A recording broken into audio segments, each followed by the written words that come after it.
नमस्कार मंडळी, सगळ्यात आधी सर्वांना श्री स्वामी समर्थ.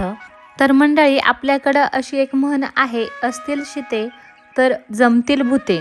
निरोगी जीवन जगायचे असेल तर या दिशेला तोंड करून जेवण करावे, नाहीतर रोग पाठीशी लागतात आणि विनाकारण दवाखान्यांमध्ये पैसा खर्च होतो. त्यामुळे जेवण करताना जर तुम्ही या दिशेला तोंड करून जेवण केले तर तुम्हाला आरोग्याची प्राप्ती होते आणि निरोगी आयुष्य जगता येते. तसेच जेवण करताना जेवणात केस आला तर आपण नेहमी केस बाजूला काढतो आणि खात असतो. परंतु वास्तुशास्त्रानुसार तसेच ज्योतिषशास्त्रामध्ये ताटामध्ये केस येणे मागचे कारण सांगितले आहे, ज्यामुळे आपल्याला येणाऱ्या परिस्थितीचे काही शुभ अशुभ संकेत देत असतात. ते संकेत कोणते? जेवणात ताटात केस आला तर आपण काय करावे, याबद्दल संपूर्ण माहिती आजच्या व्हिडिओमध्ये आपण जाणून घेणार आहोत. तर मंडळी, तुम्ही जर चॅनलवर नवीन असाल तर चॅनलला सबस्क्राईब नक्की करा आणि एक व्हिडिओला लाईक करून आपल्या प्रियजनांसोबत नक्की शेअर करा आणि कमेंट बॉक्समध्ये श्री स्वामी समर्थ लिहायला विसरू नका. तर मंडळी, आपण समाधानाचे 4 घास पोटात पडावेत यासाठी मेहनत करून अन्न ग्रहण करतो. पण कधीकधी आपण जेवायला बसलो की ताटात केस येतो. मग आपण तो केस काढून टाकतो, बाजूला करून जेवण करतो किंवा दुसऱ्या ताटात वाढून घेत असतो, नंतर जेवण करतो. आपण म्हणतो घरात केस विचारल्याने ताटात केस आला असेल, परंतु आपण जर लक्ष दिले तर नेहमी घरातील एकाच व्यक्तीच्या ताटामध्ये केस येतो. म्हणजे हा संकेत असतो की ती व्यक्ती आजारी पडणार आहे, त्या व्यक्तीची तब्येत बिघडू शकते. काही वेळेस आपण जेवण करत असलो आणि आपल्या ताटाला चुकून कोणाचा पाय लागला तर ते जेवण दारिद्र्य आणणारे असते. असे जेवण कधीही करू नये. पाय लागलेले भोजन खाल्ल्यास आपल्याला दारिद्र्य येते. तसेच जर आपण जेवण करत असलो आणि ताटाला कोणी ओलांडले तर भोजन कधी पक्ष्यांना टाकावे. असे जेवण आपण खाऊ नये, कारण असे जेवण खाल्ल्याने भोजन मानले जात नाही. यामुळे आपलं मनही अशुद्ध होतं. तर मंडळी, शास्त्रानुसार व्यक्तीने नेहमी पूर्व किंवा उत्तर दिशेला तोंड करून अन्न खावे. असे केल्याने व्यक्तीसाठी अन्न अधिक फायदेशीर होते. त्याचबरोबर दक्षिण दिशेला खाल्लेले अन्न भूताचे मानले जाते व पश्चिमेकडे खाल्लेले अन्न रोग वाढवते. जेवण करताना सुरुवातीचा घास पूर्व यांच्या नावाने बाजूला काढून ठेवावा. शेवटी तो घास परत ताटात टाकून ताट बेसिनमध्ये ठेवू शकता. एकाच ठिकाणी बसून पोटभर जेवण करावे. जेवण करताना वारंवार उठबस केल्याने धनाचा नाश होतो. टाकून दिलेले अन्न पुन्हा खाऊ नये, यामुळे आयुष्य कमी होते. भुकेपेक्षा जास्त अन्न घेऊ नये. कोणालाही उष्टे जेवण खाऊ घालू नये आणि कोणाचेही उष्टे जेवण घेऊ नये. खरकट्या तोंडाने कुठेही जाऊ नये. म्हणजेच काहीही खाल्ले तरी त्यानंतर थोडेसे पाणी अवश्य प्यावे. जेवण शांत आणि आनंद मनाने करावे. जेवणात काही कमतरता असल्यास नावे ठेवू नये. पती व पत्नी जर का एकाच ताटात जेवण करत असतील तर अशुभ असते. पती पत्नीचे एका ताटात जेवणे म्हणजे मद्यपान करण्यासारखे आहे. त्या व्यक्तीच्या आरोग्यावर दुष्परिणाम होतो. आणि जर जेवण करता करता केसांचा गुच्छा जर जेवणाच्या ताटात आला तर समजावे की त्या व्यक्तीवर खूप मोठे संकट येणार आहे. खूप मोठ्या संकटाची येण्याची ही धोक्याची घंटा असते. मुलगी जोपर्यंत वडिलांच्या घरी आहे तोपर्यंत मुलीने वडिलांसोबत ताटात जेवण करावे.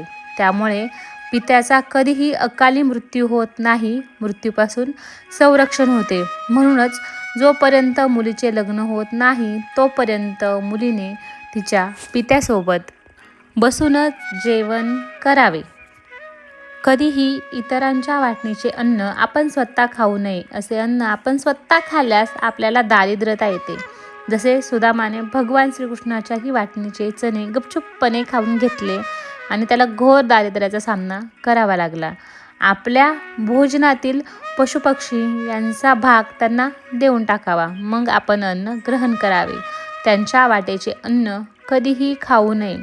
सर्वांना वाटून मिळून मिसळून भोजन केल्यास आपल्याला त्याचे पुण्य मिळते. देवी लक्ष्मी आपल्यावर प्रसन्न होते. तर मंडळी, वास्तुशास्त्रानुसार तुटलेल्या फाटलेल्या ताटामध्ये जेवण करणे अशुभ मानले जाते. यामुळे आपणच आपल्या दुर्भाग्याला आमंत्रण देण्यासारखे होते. त्यामुळे आपल्या जीवनात दुःख, दारिद्र्य प्रवेश करते. एकादशीच्या दिवशी कधी तामसिक अन्नाचे सेवन करू नये. उत्तर दिशेला मुख करून जेवण केल्यास सन्मान आणि पूर्व दिशेला मुख करून जेवल्यास प्रसिद्धी मिळते. शास्त्रानुसार एकादशीच्या दिवशी मांसाहार तसेच मद्यपान करू नये. सात्विक अन्नाचे सेवन करावे. जेवणाची नासाडी करणे किंवा अन्नाचा दुरुपयोग करणे हे शास्त्रानुसार चुकीचे मानले जाते. म्हणून ताटात अन्न कधीही सोडू नये. उष्ट अन्न सोडल्याने घरामध्ये माता लक्ष्मी टिकत नाही. त्यामुळे तुम्हाला लागेल तेवढेच अन्न घ्या आणि तेवढेच खा. वाटलं तर हळूहळू थोडे थोडे घेऊन खाऊ शकता, परंतु ताटामध्ये उष्ट अन्न सोडू नका. किंवा काही लोक जेवण झाले की लगेच त्याच ताटामध्ये हात धुतात. असे करणे चुकीचे आहे. हा माता अन्नपूर्णेचा अपमान आहे. त्यामुळे अन्नपूर्णा माता नाराज होते. आपले जेवण झाले तरीही इतर सर्वजण उठल्याशिवाय आपण ताटावरून उठू नये. असे केल्याने तर आपले पितर नाराज होतात. आपल्याला पितृदोष लागतो. जेवण झाले की ताटात हात धुणे ही वास्तुशास्त्रानुसार निषिद्ध मानले जाते. आपल्या योनीतील जीवांचे रक्षण होत नाही. म्हणून जेवण झाले की त्यात थोडे पाणी टाकून ठेवावे. हात दुसरीकडे धुवावा. ताटात हात धुल्याने अन्नाचा अपमान करण्यासारखे आहे. म्हणून ही चूक करू नये. जेवणाला सुरुवात करण्यापूर्वी ओम शांती शांती शांती या मंत्राचा जप करावा. या मंत्राचा जप केला सर्व देवतांचा आशीर्वाद आपल्याला मिळतो. हे सर्वजण खूप प्रसन्न होतात. सर्व देवी देवतांची आज्ञा घेऊन मग जेवण करण्यास सुरुवात करावी.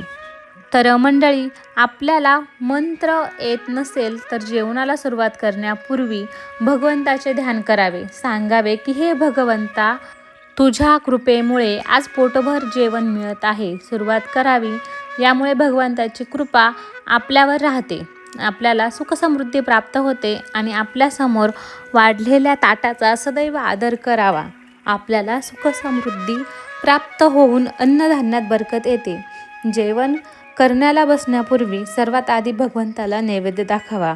म्हणजे ते अन्न न राहता प्रसाद बनतो आणि प्रसाद ग्रहण केल्याने आपल्याला कधीच कोणत्या गोष्टीची कमतरता भासत नाही. भगवंतांना न चुकता दररोज नैवेद्य दाखवल्यास आपल्या घरात अन्नधान्याची बरकत होते आणि घरात कधीही धान्याची कमतरता जाणवत नाही. बिछाण्यावर बसून कधीही जेवण करू नये. यामुळे व्यक्तीला कितीतरी रोगांचा सामना करावा लागतो. असं म्हणतात की बिछाण्यावर बसून जेवण करण्याची वेळ येते. नेहमी जमिनीवर आसन टाकून त्यावर बसून जेवण करावे. जेवण करताना कधीही चप्पल घालू नये. जेवण करताना कधीही कोणाला उठू नये. जीवनात दुर्भाग्य येते. तसेच मंडळी, जेवण करताना घरातील कर्ता पुरुष अथवा कर्ती स्त्री जेवण करत असताना इतर चिंताजनक विषयांवर चर्चा करू नये. त्यांना नाराज करू नये. सुरुवातीला त्यांना शांत चित्ताने जेवण करून घ्यावे. त्यानंतर अशा गोष्टींवर बोलावे. जेवण करताना त्यांना अपव्यय आणू नये. तर मंडळी, तुम्हाला हा व्हिडिओ माहितीपूर्ण वाटला असेल तर व्हिडिओला एक लाईक नक्की करून जास्तीत जास्त आपल्या प्रियजनांसोबत शेअर करा आणि कमेंट बॉक्समध्ये श्री स्वामी समर्थ नक्की लिहा. आणि व्हिडिओ शेवटपर्यंत पाहिल्याबद्दल सर्वांचं मनापासून आभार आहे. धन्यवाद. श्री स्वामी समर्थ.